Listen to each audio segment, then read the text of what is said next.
예, 안녕하세요. 예, 만나서 반갑습니다.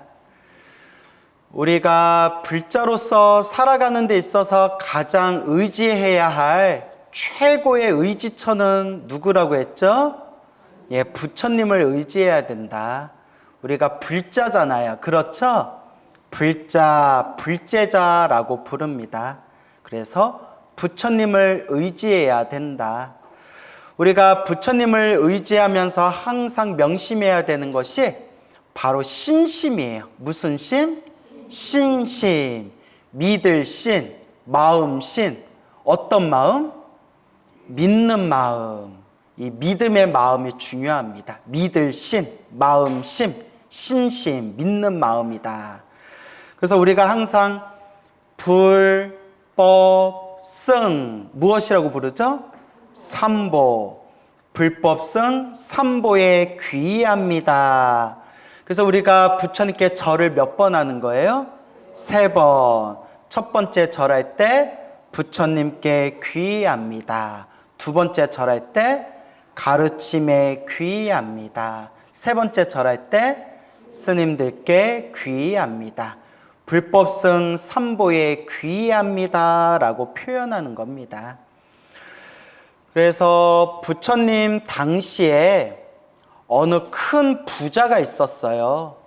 돈이 아주 많은 부자가 있었는데 이 부자에게는 사랑하는 아들이 있었어요. 사랑하는 아들이 있었는데 근데 이 부자는 굉장히 돈이 많은 사람이었지만 아주 인색했대요. 아주 인색한 사람이었다고 합니다.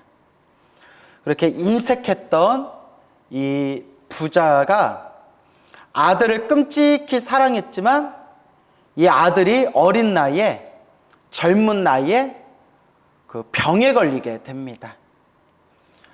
그래서 의사를 불러와요. 아들의 병을 진찰하고 의사가 이렇게 얘기합니다. 약을 좀 쓰면 금방 나을 겁니다.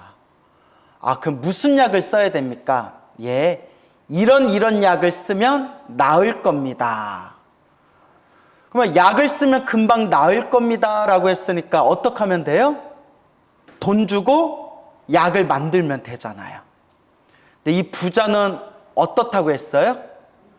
인색해가지고 돈이 많은 부자인데도 그 몇 푼 쓰기가 싫어서 의사를 돌려보내고 난 뒤에 누가 약을 줬을까요? 자기가 본인이 저 약방에 가서 약초를 구해와서 자기가 약을 만들었어요. 근데 돼요, 안 돼요? 안 되죠. 약이라는 게 얼마나 무서운데요. 그래서 이거는 여담인데 저랑 친분이 있는 스님이 여러분 간수치 있죠? 간수치. 간수치가 평상시에 몇이어야 정상이죠? 아시는 분? 40. 막 50 안팎이어야 된대요. 그렇죠? 그래서 뭐 40에서 60 사이. 그래서 뭐 50 안팎이라고 하는데 1500인가까지 올라갔대요. 간수치가. 1500. 그 목숨이 뭐 왔다 갔다 하는 거예요. 의사가 놀래가지고 저기 병원에 응급실에 긴급 입원을 했대요. 간수치가 왜 올랐을까요? 이야기의 흐름상. 야매가 지어준 한약을 먹는데 몸이 이상하대요. 그래서 저한테 집제해 주신 얘기예요, 스님이. 약이 좀 이상해요. 몸이 좀 더 이상해요 했더니 뭐라고 했을까요? 나을 때까지 드세요 하고 야매가 지어준, 예? 얼렁뚱땅 야매, 이제 우리가 좀 덜 익은 사람을 야매다라고 비속어로 표현하잖아요. 이 야매꾼이 지어준 이 가짜 한약을 먹고 그냥 간 수치가 1500까지 됐다는 거예요. 그때 간이 크게 다치셨대요. 그러니까 약은 함부로 짓는 게 아니에요. 당연한 거겠죠. 그런데 이 아버지가 약초를 구해와서 자기가 약을 만들어가지고 아들한테 먹였는데 아들의 병이 더 깊어졌대요. 그래서 또 의사를 불렀대요. 그 의사가 보고 난 뒤에 몸 상태가 많이 안 좋아졌습니다. 하지만 약을 쓰고 약을 오랫동안 먹으면 나을 수 있습니다. 그럼 무슨 약을 써야 되나요? 이런저런 이런 약을 써서 약을 만들어서 먹이면 되겠습니다. 그리고 또 아버지가 어떻게 했을까요? 의사를 보내고 자기가 또 약을 직접 지어요. 그래서 또 아들한테 먹였는데 아들이 어떻게 됐을까요? 병이 더 깊어진 거예요. 이걸 몇 번을 반복했대요. 옆에 마누라가 부인이 보다 못해서 여보 그냥 전문가한테 부탁합시다. 의사한테 돈 주고 의사한테 약 만들어 달라고 하면 잘 만들어 줄 텐데 당신이 왜 약을 만들고 있어요? 이러다 우리 아들 죽겠어요 하면 그게 얼만데 아껴야 살지 그게 얼만데 해가지고 그 욕심으로 인색하게 굴다가 결국에는 아들의 목숨이 어떻게 됐을까요? 아들의 목숨이 코앞까지 경각에 달리게 되었대요. 가만히 보니까 아들의 상태가 너무 심해져가지고 다시 마지막으로 다시 의사를 불렀는데 의사가 딱 보더니 에휴, 처음에 진작에 내가 지어준 약을 먹였으면 쉽게 나을 병이었을 텐데 미루고 잘 알지도 못하고 자기가 지은 약을 아들한테 억지로 먹여서 도저히 병이 깊어져서 도저히 손 쓸 수 있는 방법이 없습니다. 한마디로 끝났다는 거예요. 도저히 아들을 살릴 수가 없습니다. 어서 장례 준비나 하십시오. 그 아버지 갔으면 얼마나 찢어지겠어요. 아니 그 돈도 많은 사람이 그 돈으로 의사에게 좋은 약 하나 받아와서 진작에 먹였으면 나았을 텐데 자기가 대도 않는 약을 지어서 아들한테 먹이는 바람에 아들 병이 더 깊어져서 손 쓸 수 있는 방법조차 없다는 거예요. 그래서 이제 아들의 목숨이 코끝에까지 이르렀는데 이제 의사가 장례식 준비나 하십시오라고 이야기를 했는데 가만히 생각해 보니까 어차피 아들은 죽은 목숨이고 무엇을 열면 또 돈이 나갈 것 같아요? 장례식을 열면 또 돈이 나갈 것 같은 거예요. 여러분 이해가 가야 안 가요? 이해가 안 가죠. 돈도 많은 양반이. 장례식을 열면 사방에서 온갖 사람들이 와서 장례식에서 먹고 마시고 내가 또 음식 대접하려면 재산에 내 황금 같은 내 재산에 손실이 갈 거다. 그러니 장례식을 치르지 말고 내 아들을 어떻게 해야 되겠다? 그냥 산에다 버려야겠다 라고 생각을 합니다. 그래서 이제 아버지가 한밤중에 아들을 수레에 끌고 아들을 어디다 버리냐면 한밤중에 어디다 버렸을까요? 공동묘지에다 버립니다. 공동묘지. 장례식장 치르면 돈 나갈까 봐 아들을 공동묘지에다 버린 거예요. 이제 아들이 혼자서 무덤 사이에서 떡하니 누워있는데 자기 신세가 어때요? 너무나 기가 막힌 거예요. 아버지 하나 잘못 만나가지고 내 멀쩡한 내 몸뚱아리가 완전히 병들어서 도저히 의사가 손 쓸 수 없는 죽음이 코앞에까지 이르는 이런 상황에서 아버지가 장례식 치르기 싫다고 집에서 죽으면 장례식 치러야 된다고 장례식 치르는 돈도 아깝다고 나를 어디다 버리는구나? 나를 공동묘지에다 버렸구나.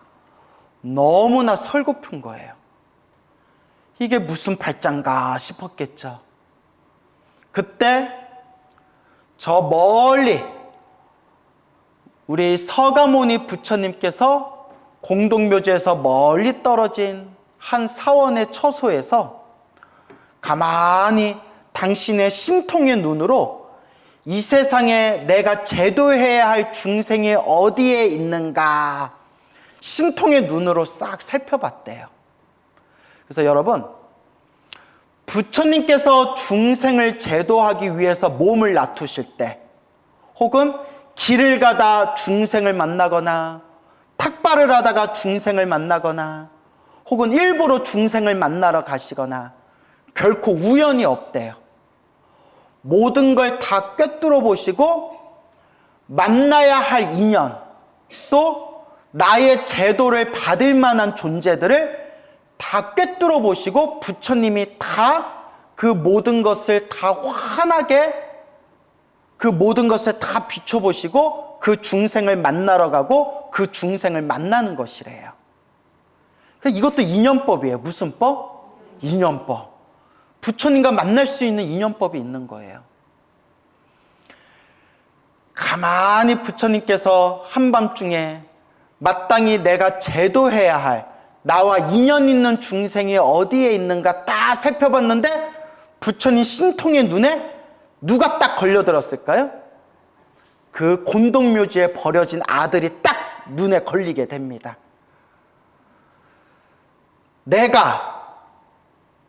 부처인 내가 저 공동묘지에 찾아가서 저 버려진 저 젊은이에게 내가 가피를 베푼다면, 자비의 손길을 베푼다면 저 젊은이는 어떤 결과를 얻을 것이고 저 젊은이와 인연으로 해서 어떠한 결과를 만나게 될 것이다 라는 걸 완벽하게 꿰뚫어 보신 뒤에 부처님께서 누구를 만나러 가야 되겠구나 생각했을까요? 저 공동묘지에 버려진 아들, 젊은이를 만나러 가야 되겠구나. 그러니까 부처님은 모든 걸 다 꿰뚫어 보신 거예요. 저 젊은이를 만나며 어떤 결과가 생길지를 완벽하게 꿰뚫어 보시고 그 젊은이를 만나러 가신 거예요. 신통력으로 뿅 하고 공동묘지에 딱 부처님께서 그 공동묘지에 버려진 그 젊은이를 향해 신통력으로 뿅 하고 나타나셔서 부처님께서 공동묘지 안으로 들어가십니다. 아들이 무덤가 공동묘지에 버려져서 껄떡껄떡 숨이 끊어지려고 할 때 저 한밤중 공동묘지 사이에서 환한 광명이 다가오는 게 보이는 거예요. 무엇이 보이더라? 광명. 아들이 생각을 하는 거예요. 젊은이가. 내가 죽을 때가 되니까 헛것이 보이는 건가? 내가 죽을 때가 되니까 귀신이 보이는 건가? 내가 죽을 때가 되니까 저승사자가 나 데리러 오는 건가? 가만히 그 환한 광명이 자기가 있는 곳으로 다가오는데 가만히 보니까, 가까이서 자세히 보니까 바로 누구세요? 부처님. 맑고 깨끗한 환한 광명 속에서 거룩한 부처님의 모습이 가까이 오는 것을 다 보고는 이 아들이 마음속에 그 부처님의 모습을 보면서 마음속에 걷잡을 수 없는 기쁨과 즐거움, 그리고 그 거룩한 부처님을 향한 공경의 마음, 따라해보세요. 공경심, 공경의 마음, 공경심을 일으키게 됩니다. 막 부처님의 그 거룩한 모습, 기쁘고 막 즐겁고 너무 편안하고 그 거룩한 존재에 대한 공경심, 공경하는 마음. 그 공경심을, 공경하는 마음을 우리 불교에서 예불문에서 5글자로 뭐라고 표현할까요? 다 아시죠? 웬일로 대답을 하셨어요? 맞아요. 맞추셨어요. 지심, 귀명래. 지극한 마음으로 귀의하여 목숨 바쳐 예배합니다. 왜? 너무나 거룩하고 너무나 기쁘고 너무나 즐겁기 때문에 공경심이 우러나오는 거예요. 그 공경심을 5글자로 뭐라고 한다? 지심, 귀명래. 지극한 마음으로 목숨 바쳐 예배합니다. 라고 표현하는 겁니다. 맞습니까? 아들이 그 거룩한 부처님의 모습을 보고 살아오면서, 지금까지 그 젊은 나이 동안 살아오면서 한 번도 절에 가거나 공양을 올리거나 딱히 선업을 짓거나 부처님이나 스님들의 진리의 말씀, 법문을 들은 적도 없었는데 평생 복가, 선업가, 딱히 공덕을 지은 바가 없었는데 그 숨 끊어지기 마지막 그 순간에 환한 광명 속에 거룩한 부처님의 모습을 보고 기쁘고 즐겁고, 그리고 무슨 심? 공경심. 부처님 하는 공경하는 마음을 딱 일으키면서 숨이 딱 끊겼대요. 그리고 어디에 태어났느냐? 평생 복가, 선업가, 공덕을 지은 적도 없었고 살아생전에 절에 가거나 부처님이나 스님들 법문을 들어본 적도 없었는데 그 죽기 직전 그 마지막에 거룩한 부처님의 모습을 보고 공경심을 일으키고 기뻐하고 즐거워하는 마음을 일으키면서 숨이 딱 끊어지면서 그 마지막 부처님을 향한 공경의 마음, 그 마지막 그 에너지로 숨이 끊기자마자 하늘세계 도리천, 따라해보세요. 도리천, 또 33천. 도리천하고 33천하고 같은 뜻이에요. 도리천, 33천 하늘세계의 천신으로 태어나게 됩니다. 천신으로. 여러분 믿겨지십니까? 살아오면서 복을 지은 적도 없었고 선업이나 공덕을 지은 적도 없었고 절에 다닌 적도 없었고 부처님 설법을 들은 적도 없었는데 죽기 전에 누구를 바라보고? 부처님을 바라보고 어떤 마음을 일으킨? 공경하는 공경심을 일으킨 공덕으로 어디에 태어났어요? 하늘세계 신, 천신으로 태어났대요. 그래서 우리 대승불교에서도 죽는 순간에 아미타불 혹은 관세음보살 혹은 지장보살, 숨 끊어질 때 불보살님을 생각하면서 죽으면 최소한 어디에는 안 떨어진다? 지옥, 악귀, 축생, 사막도에는 안 떨어지고 심지어 우리가 염불하면서 죽는다면 어디에 태어날 수 있다? 하늘세계나 극락세계에 태어날 수 있다 라고 대승경전에서도 이야기하지 않습니까? 여러분, 제가 늘 여러분들께 드리는 이야기지만 염불이 늘 습관이 돼야 돼요. 뭐가 돼야 된다? 습관. 염불이 늘 습관이 돼야 됩니다. 죽는 순간에도 누구를 부를 수 있을 정도로? 아미타 부처님. 부처님을 부를 수 있을 정도로 염불이 습관이 돼야 돼요. 참 중요한 겁니다.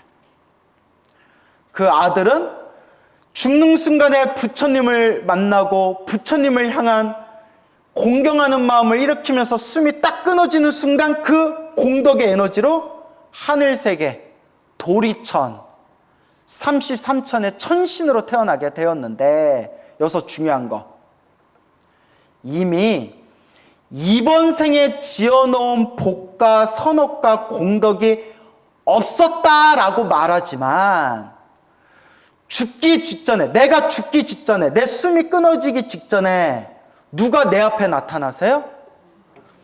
부처님이 내 앞에 나타나셨다는 것 자체가 이미 무엇이 많은 사람이에요? 복이 많은 사람이에요. 그죠, 여러분? 아니, 공덕묘지에서 숨 끊어지기 직전에 부처님이 다 알고 누가 나와 인연이 있는가, 마땅히 나의 제도, 나의 구제를 받을 만한 중생이 어디에 있는가 부처님이 딱 살펴본 뒤에 저 공덕묘지에 누워서 숨 끊어지기 직전에 그 젊은이 눈앞에 부처님이 짠 하고 저절로 나타났다는 것 자체가 그 아들이, 젊은이가 이미 무엇이 많은 사람이구나? 복이 많은 사람이에요. 참 복이 많은 사람이에요.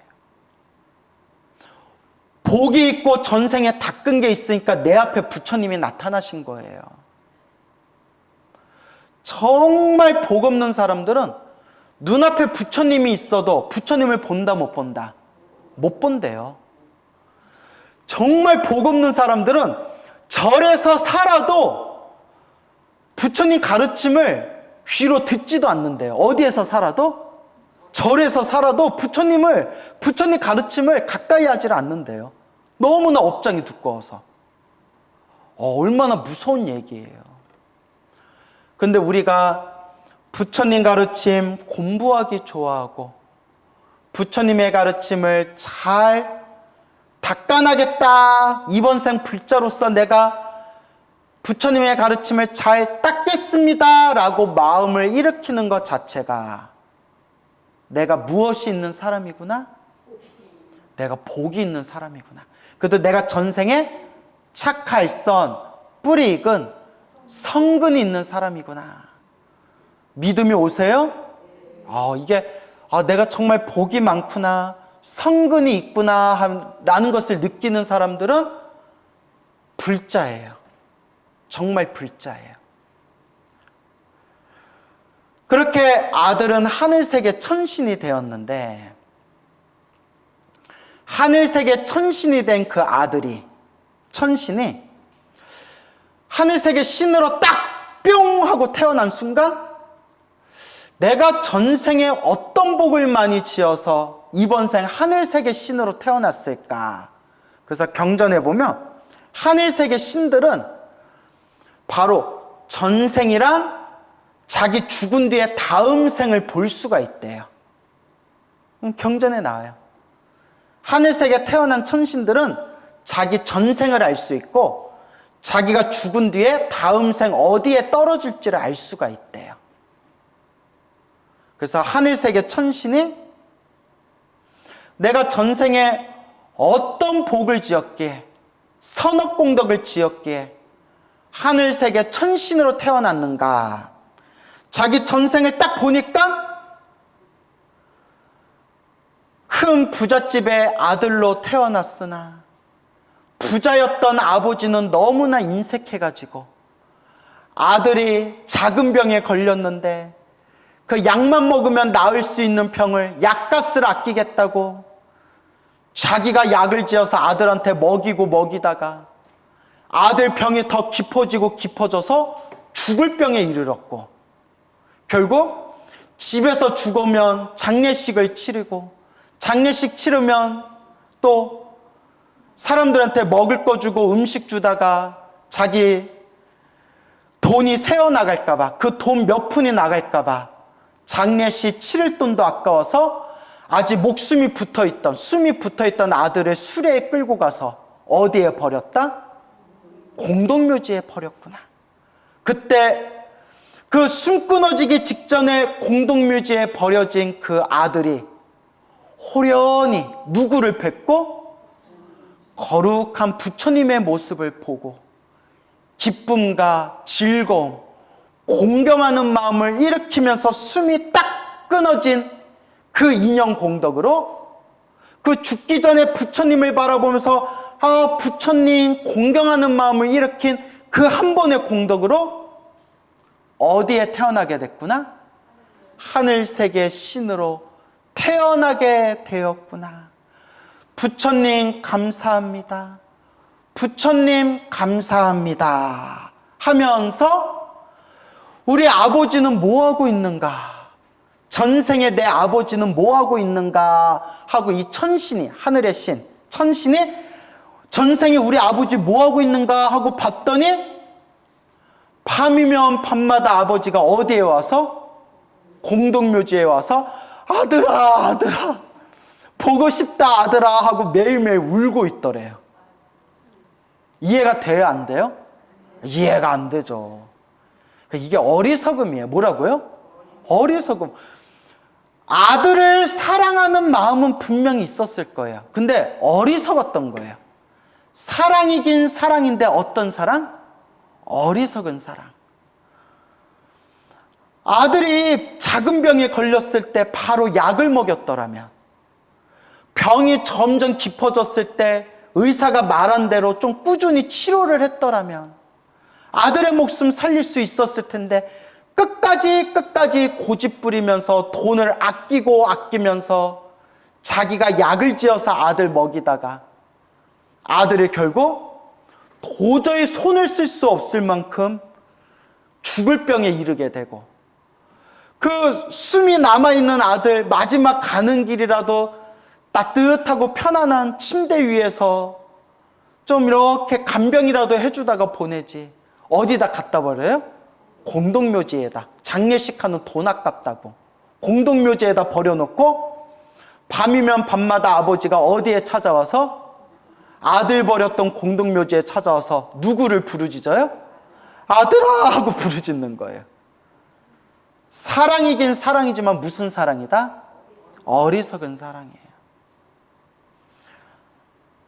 천신이 된 아들이 저 전생 우리 아버지의 저 어리석은 마음을 내가 깨트려줘야 되겠다라는 마음을 일으킵니다. 왜냐? 어쨌거나 아버지 덕분에, 결과적으로 과정이 어떻건 결과적으로 아버지 덕분에 내가 누구를 만났고, 그렇죠, 부처님을 만났고, 부처님을 마지막 숨 끊어지기 직전에 부처님을 만난 그 인연으로 내가 무엇으로 태어났다? 천신으로 태어났다. 그러니 전생 아버지의 은혜를 갚아야 되겠다. 그리고 아버지가 울고 있는 그 공동묘지에 이 천신이 아주 잘생기고 화려한 옷을 입은 젊은이의 모습으로 딱 내려옵니다. 딱 내려와서 아버지가 공동묘지에서 울고 있을 때 자기도 공동묘지에서 천신이 젊은이의 모습으로 변한 뒤에 아버지보다 더 큰 목소리로 엉엉 울었대요. 으아 하고 막 울었대요. 그러니까 울고 있는 아버지가, 아니 저 새끼는 뭔 한이 맺혀가지고 저렇게 울부짖을까. 나는 아들을 잃은 마음 때문에 가슴이 찢어질 듯 슬퍼서 눈물을 흘리지만 저 잘생기고 화려한 옷을 입은 저 젊은이는 세상 걱정 아쉬울 게 없을 것처럼 보이는데 뭐가 슬퍼서 저렇게 울까. 그래서 울다가 눈물을 멈추고 그 젊은이, 전생의 아들이었던 그 젊은이한테 다가가서 아버지가 질문을 던집니다. 이보시오 젊은이, 무엇 때문에 그렇게 우는 것이요? 무엇 때문에 그렇게 우는 것이요? 예, 제가 소원이 있는데 소원이 이루어지질 않아서 너무 슬퍼 울고 있는 겁니다.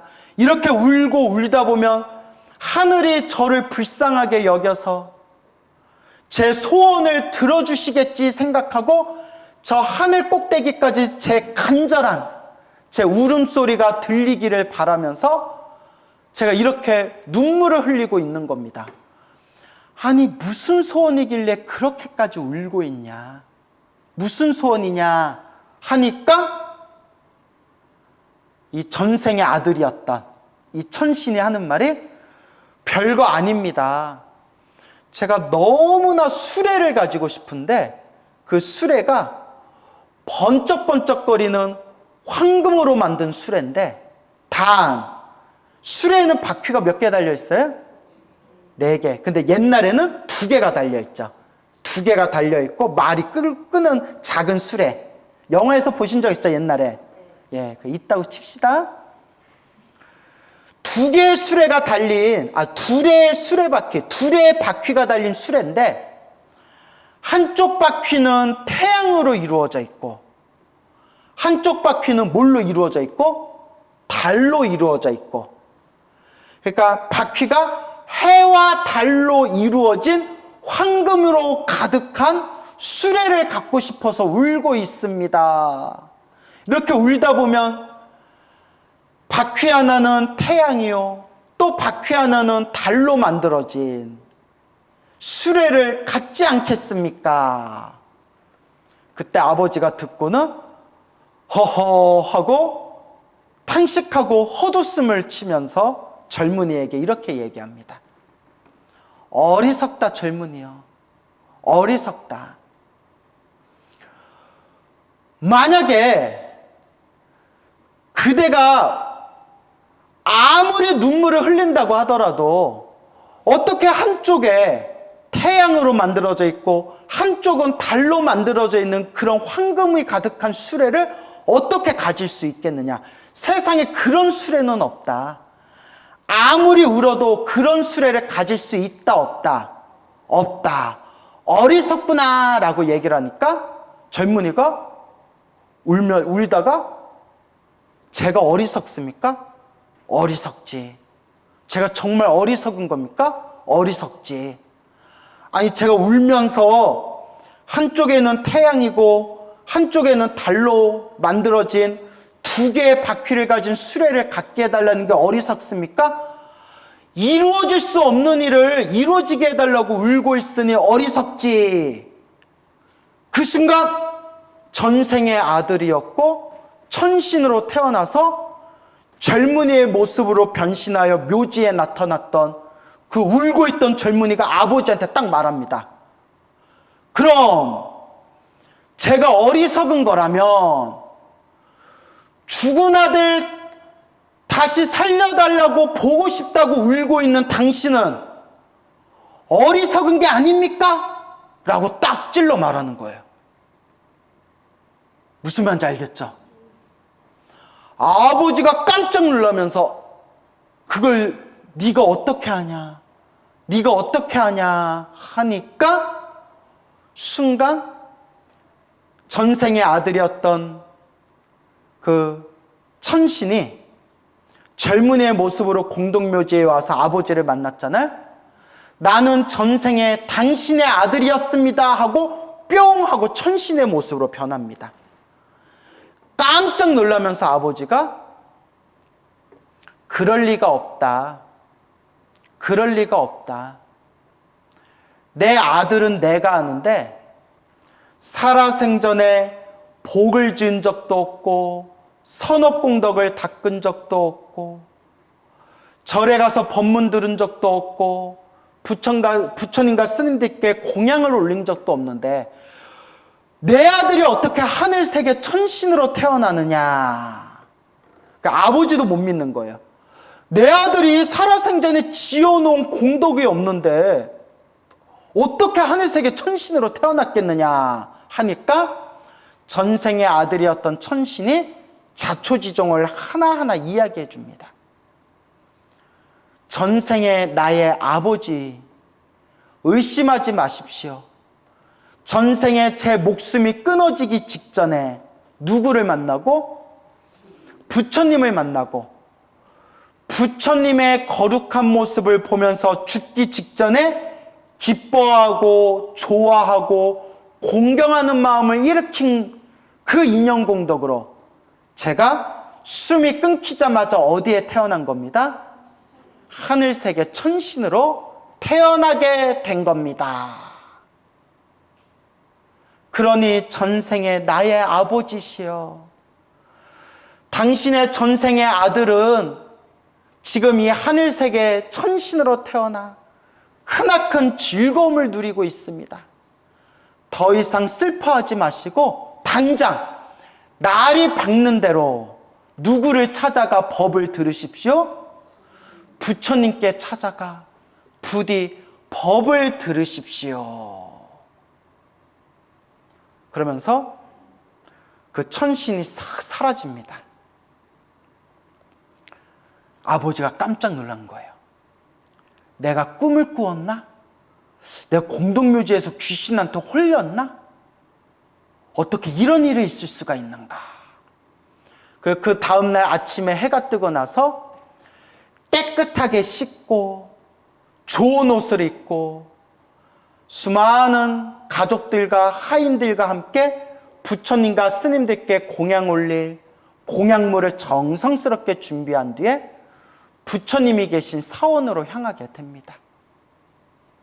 부처님이 계신 사원에 갔을 때 여기서 이제 중요한 게 있어요. 부처님은 이미 누가 올 줄 다 알고 있었다? 그 아버지가 찾아올 것을 이미 다 신통력의 눈으로 알고 계시는 거예요. 여기서 놀라운 거, 이제야 제가 말씀드리는 건데, 부처님께서 공동묘지에서 죽어가는 그 젊은이를 신통의 눈으로 쳐다보시고, 내가 저 젊은이를 찾아갔을 때 어떤 결과가 앞으로 생기게 될 것이다라는 걸 뭐 했다고 했죠? 다 꿰뚫어 보셨다고 했죠. 이게 책에 나와요. 부처님이 공동묘지에 죽어가고 있는 그 젊은이를 만났을 때 젊은이는 죽으면서 부처님을 바라보며 그 공경의 마음을 일으킨 인연으로 하늘세계 천신으로 태어날 거고, 하늘세계 천신으로 태어나 인간 생상 남아서 공동묘지에서 울고 있는 아버지를 위해서 젊은이의 몸으로 다시 공동묘지에 뿅 하고 마술을 불어 나타나 그 아버지를 부처님과 인연을 맺게 해줄 것이고, 그 아버지가 부처님이 계신 곳에 찾아와서 법을 듣게 될 것이다 라는 걸 이미 몇 수 앞을 딱딱딱딱 미래를 다 꿰뚫어 보셨다는 거예요. 이 정도 돼야 부처님 아닐까요? 그죠? 아니, 부처님 되면 이 정도는 봐야죠. 부처님, 제가 요쪽으로 가는 게 나을까요? 저쪽으로 가는 게 나을까요? 그 우리 부처님이, 야, 나도 모르겠다, 야. 동전 던지기로 결정해라. 이러면 돼요, 안 돼요? 아니죠. 부처님은 이미 다 꿰뚫어 보신다는 거예요. 당신이 누구를 만나거나 당신이 어떤 법을 설했을 때 어떤 결과가 생길지를 완벽하게 꿰뚫어 보시고 가장 좋은 선택을 하신다라고 경전에 나와요. 그래서 누가 이런 질문을 던집니다. 부처님의 생애를 보면 부처님이 어떤 법문을 하시거나 어떤 사람을 만난 뒤에 안 좋은 결과가 생긴 사례가 있는데 그건 왜 그런 겁니까? 라고 했을 때 이렇게 이야기합니다. 부처님은 그것까지 다 꿰뚫어 보시고 아주 나쁜 것 중에서 가장 덜 나쁘게 생긴 일을 선택하신 거고, 혹은 당장 우리 중생들 눈으로 봤을 땐 나쁜 결과인 것처럼 보일지 모르더라도 부처님 눈으로 봤을 때에는 그게 훨씬 더 좋은 인연으로 갈 수 있는 하나의 과정이라는 것까지 다 꿰뚫어 보시고 그러한 선택을 하신 것이다. 부처님은 결코 모르고 선택을 하시거나 실수를 하시는 경우가 없다라고 말씀하십니다. 이게 바로 따라해 보세요. 부처님 무오류설. 부처님은 오류가 없다라는 거예요. 부처님은 아무런 오류가 없다라는 썰이에요. 너무나 완벽하셔서 중생 눈으로 봤을 때 나쁘게 보이는 결과조차도 부처님이 일부러 그게 더 나은 방향으로 가기 위한 과정이기 때문에 우리 눈으로, 중생 눈으로는 나쁘게 보이는 결과라 할지라도 부처님은 그것까지 다 계산하고 최선의 선택을 하셨다는 거예요. 믿습니까, 여러분? 예, 부처님은 아무런 오류가 없으시다. 다만 중생이 헤아릴 수 없을 뿐이다. 부처님은 그 아버지가 찾아와서 그 아버지가 부처님 발 아래 인사를 올리고 그 아버지가 부처님, 저는 돈이 아까워서 약값을 아끼다가 아들을 죽음에 이르게 하였고 장례식 치를 돈도 아까워서 숨이 붙어있는 아들을 공동묘지에 버리기까지 했습니다. 그러다 아들이 부처님의 모습을 보고 거룩한 마음, 공경하는 마음으로 부처님을 바라보며 숨이 끊긴 인연으로 하늘세계 천신으로 태어났고, 아들을 잊지 못해서 공동묘지에서 울고 있을 때 하늘세계 천신으로 태어난 전생의 아들이 저에게 찾아와 부처님과 인연을 맺어줬습니다. 부처님, 저에게 가르침을 설해 주십시오 라고 했을 때 다른 중생들 눈에 보이지는 않았지만 부처님을 찾아온 아버지 옆에 누가 함께 서 있었다? 전생의 아들이었던 천신이 같이 땅에 내려와서 부처님 앞에서 법문을 듣고 있었대요. 와, 감동이다. 그죠? 우리 중생 눈으로는 천신이 안 보이는 거지 부처님은 그걸 다 보시는 거예요. 아버지가 부처님께 법을 들으러 아버지가 찾아왔고 전생의 아들이었던 하늘세계 천신이 아버지 옆에 서서 부처님의 법문을 함께 듣는구나. 부처님은 완벽하게 꿰뚫어 보시고 부처님께서 법을 설하시니 그 법문을 듣고 그 자리에서 그토록 어리석었던 아버지와 하늘세계 천신으로 태어났던 전생의 아들이 다 함께 무엇을 깨달았다? 부처님의 말씀을 깨달았다라는 내용이 전해지고 있습니다. 너무 놀랍죠? 예. 너무나 돈이 아까워서 약값을 아끼다가 아들을 죽음에 이르게 하고 장례식조차 치르는 돈이 아까워서 숨이 붙은 아들을 공동묘지에 버렸던 그 어리석기 짝이 없었던 그 아버지조차도 마음 한번 돌리고 부처님께 설법을 들은 뒤에 그 자리에서 깨달음을 얻었대요. 그래서 우리 불교에서는 이와 같이 이야기합니다. 첫째, 복을 많이 지어라. 무엇을 많이 지어라? 복을 많이 지어라. 여러분, 복이 있으니까 아들이 죽으면서도 누가 나타나신 거예요? 부처님 만날 복이 있었던 거예요. 복이 있으니까 아들을 죽음에 이르게 했던 비정했던 아버지도 누구와 만날 인연을 만나게 된 거예요? 부처님과 만날 인연을 그 복을 타고 태어난 거예요. 여러분, 중생은 복이 있어야 돼요. 그리고 복 중에서 최고의 복이 뭐냐? 부처님을 만나는 복. 부처님 가르침을 만나는 복이 최고의 복이다. 근데 여러분들은 복이 많아요, 적어요? 복이 많죠. 부처님 법을 만났잖아요. 부처님 법을 만났잖아요. 이건 내 얘기 아니에요. 부처님 경전에 나오는 이야기예요. 그리고 살아생전에 복을, 선업을, 공덕을 짓지 않았던 그 아들도 죽기 전에 부처님을 바라보면서 공경하는 마음을 일으키면서 죽은 인연으로 하늘세계 천신으로 태어났고, 인색하고 욕심 많고 어리석은 마음으로 아들을 죽음에 이르게 했던 비정했던 아버지도 마음 한번 딱 돌려서 부처님의 법문을 들은 것만으로 부처님의 지혜의 깨달음을 얻게 되었다. 이게 바로 불법의 힘입니다. 무엇의 힘? 불법의 힘이 되겠습니다. 오늘 이야기 잘 이해하셨죠? 그래서 우리가 항상 늘 따라해보세요. 생각할 염, 부처불, 염불. 늘 부처님을 생각해야 됩니다. 그 공동묘지에서 죽어가던 아들이 숨 끊어지기 직전에 부처님의 모습을 바라보면서 죽은 인연으로 하늘세계 태어났듯이 우리가 생각마다 부처님을 생각하고 부처님을 생각하면서 염불할 수 있다면 아미타불을 부르든 약사열애불을 부르든 석가모니불을 부르든 관세음보살을 부르든 지장보살을 부르든 불보살님을 늘 염불할 수 있다면 그 공덕이 얼마나 크겠는가. 그리고 우리 숨이 딱 끊어지는 그 순간까지도 누구를 부를 정도로?